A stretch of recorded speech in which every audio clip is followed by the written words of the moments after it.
Hello students, hope you all have seen the previous video of this chapter where we have gone through the introduction of the chapter.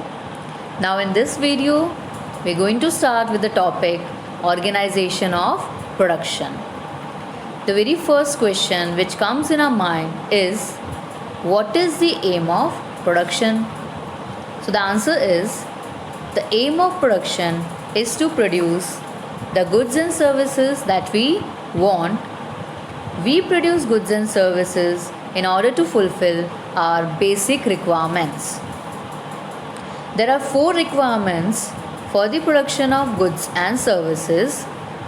That is, if you want to produce, you have to fulfill 4 requirements, which are land, labor, physical capital and human capital.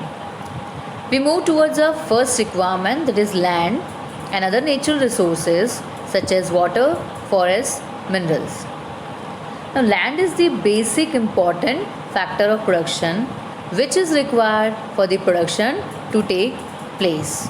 So in order to start the production, the first requirement is land. Now the second requirement is labor, that is people who will do the work. If labor is not there, then production will not take place on its own. So for the production of goods and services, labor is must. Now labor can be skilled, unskilled, educated or uneducated. It depends on the nature of work that what type of labor will be required. Suppose some activities demand technical knowledge, so educated or skilled labor will be required there. And if some manual work is there, then it can be done by unskilled or uneducated labor. So it depends upon the nature at what type of labor will be required. The third requirement is physical capital.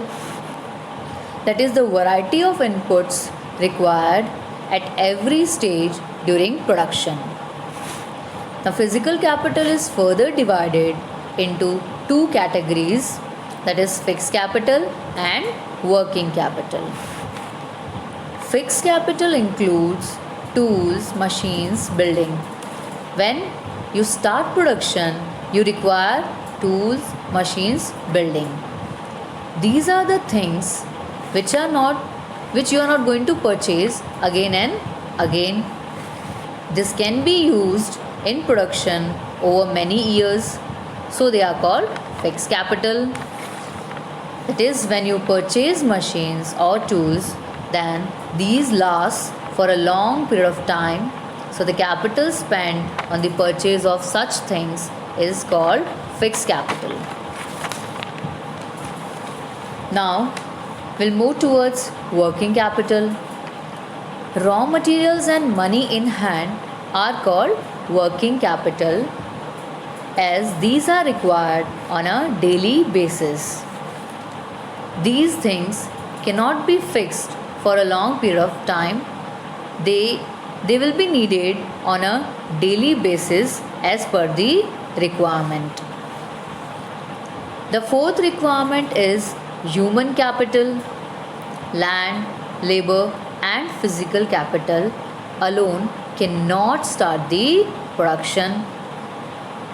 You will need knowledge and enterprise to be able to put together land, labor and physical capital and then produce an output.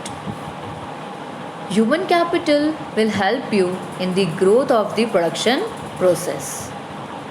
So land, labor, physical capital and human capital together make up the factors of production. Now in this chapter, we are going to study about the 3 requirements, that is land, labor and physical capital. We shall learn more about human capital, that is the 4th requirement, in the next chapter.